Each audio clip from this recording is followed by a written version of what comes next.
తెలంగాణ మాజీ ముఖ్యమంత్రి కేసీఆర్ తెలంగాణ హైకోర్టును ఆశ్రయించారు. తనపై నమోదైన కేసును కొట్టివేయాలని హైకోర్టులో కేసీఆర్ పిటిషన్ దాఖలు చేశారు. తెలంగాణ ప్రత్యేక రాష్ట్ర ఉద్యమ సమయంలో 2011లో రైల్ రోకో సందర్భంగా తనపై తప్పుడు కేసు నమోదు చేశారని కేసీఆర్ పిటిషన్లో పేర్కొన్నారు. ప్రజా ప్రతినిధుల కోర్టులో ఉన్న కేసును కొట్టివేయాలని వారు కోరారు. రైల్ రోకో కేసులో తనకు 15వ నిందితుడిగా చేర్చారని, తాను రైల్ రోకోలో పాల్గొనలేదని పిటిషన్లో పేర్కొన్నారు. కేసీఆర్ పిటిషన్పై రేపు తెలంగాణ హైకోర్టులో విచారణ జరగనుంది. 2011 అక్టోబర్లో రైల్ రోకోకు కేసీఆర్ పిలుపునిచ్చారని మల్కాజ్గిరి పోలీసులు కోర్టుకు నివేదిక సమర్పించారు. పలు రైళ్లు రాకపోకలకు ఉద్యోగులకు ఆటంకం కలిగించారని పేర్కొన్నారు. దీనిపై స్పందించిన కేసీఆర్ ఎలాంటి రైల్ రోకోలో పాల్గొనలేదని తాజా పిటిషన్లో పేర్కొన్నారు.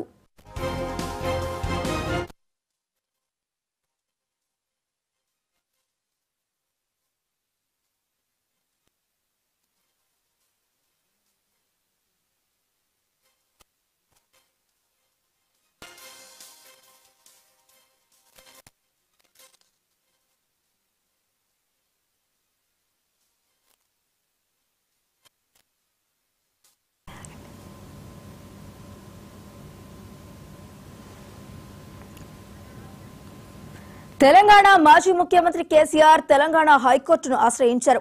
తనపై నమోదైన కేసును కొట్టివేయాలని హైకోర్టులో కేసీఆర్ పిటిషన్ దాఖలు చేశారు.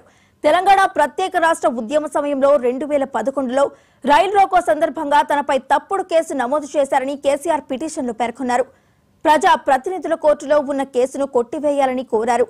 రైల్ రోకో కేసులో తనను 15వ నిందితుడిగా చేర్చారని, తాను రైల్ రోకోలో పాల్గొనలేదని పిటిషన్లో పేర్కొన్నారు. కేసీఆర్ పిటిషన్పై రేపు తెలంగాణ హైకోర్టులో విచారణ జరగనుంది. 2011 అక్టోబర్లో రైల్ రోకోకు కేసీఆర్ పిలుపునిచ్చారని మల్కాజ్గిరి పోలీసులు కోర్టుకు నివేదిక సమర్పించారు.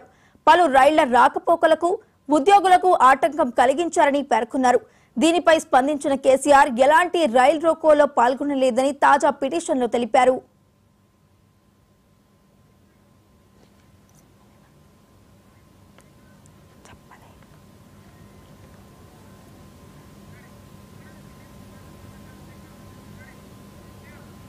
మరి ఇదే అంశానికి సంబంధించి మరింత సమాచారాన్ని మా ప్రతినిధి శ్రీకాంత్ అందిస్తారు. శ్రీకాంత్, చెప్పండి.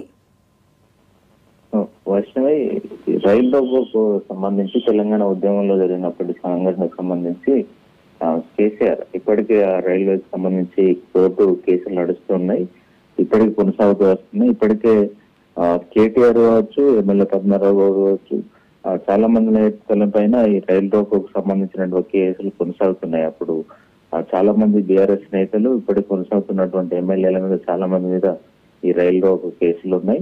వీరు సికింద్రాబాద్, అదేవిధంగా కాజ్పేట ఈ ప్రాంతాల్లో రైలును అడ్డుకొని పట్టాల మీద పడుకొని అప్పుడు రైలు రోకో నిర్వహించడం జరిగింది. అయితే దీనికి అప్పుడు అందరిని A1, A2 కింద అందరిని చేర్చినప్పటికీ కేసీఆర్ ఈ రైలు రోకోలో అప్పుడు పాల్గొనలేదని చెప్తున్నారు. ఎందుకంటే అప్పుడు ఉద్యమంలో పీక్ టైంలో కేసీఆర్ పిలుపు మీద పాల్గొన్నామని చెప్తున్నప్పటికీ అప్పుడు జేఏసీ పిలుపులో భాగంగా జరిగినట్టుగా చెప్తున్నారు. అయితే అక్కడ జేఏసీ పిలుపు మేరకు తెలంగాణ ఉద్యమంలో భాగంగా రైలు రోకో నిర్వహించారు. అసలు ఈ రైలు రోకోలో పాల్గొనలేదని కేసీఆర్ చెప్తున్నటువంటి పరిస్థితి. అయితే ఇప్పటికే ఇటు రైల్వే కోర్టు కావచ్చు, ఇతర కోర్టులు కావచ్చు, కేసీఆర్ ను ఇటు నిందితుడిగా చేర్చారు. అప్పుడు అంటే ప్రజలకు ఇబ్బంది కల్పించారు, రైలు ఇటు ప్రయాణానికి ఇబ్బంది కలిగించారని చెప్పి ఇటు వీళ్ళు పేర్కొన్న నేపథ్యంలో కేసీఆర్ అసలు నేను ఇందులో పాల్గొనలేదు, నాకు సంబంధం లేదని చెప్పి ఇటు హైకోర్టుకి వెళ్ళిన పరిస్థితి కనిపిస్తుంది. అయితే కేసీఆర్ పిలిపించారు కాబట్టి కేసీఆర్ పిలుపు వల్లనే ఇదంతా జరిగిందనేది పోలీసుల ఆరోపణగా ఉంది. ఈ నేపథ్యంలోనే కేసు నమోదైందని చెప్పచ్చు.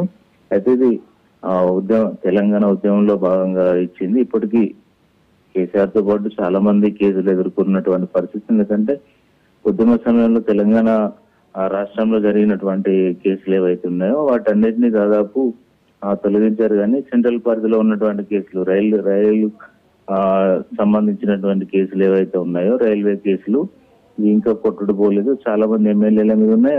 అదేవిధంగా రైలు రోకు సంబంధించినప్పుడు చేసినటువంటి కేసులు, కేసీఆర్ మీద ఉన్నటువంటి కేసులు కూడా అలాగే ఉన్నాయి. చాలా వరకు కేటీఆర్ కావచ్చు, ఇతర హరీష్ రావు లాంటి నేతలు కావచ్చు ఇప్పటికీ కోర్టులకు అటెండ్ అవుతున్నటువంటి పరిస్థితులు అయితే కనిపిస్తున్నాయి.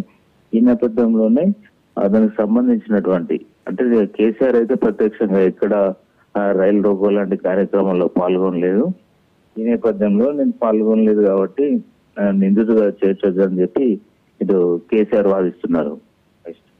Right, thank you Srikanth.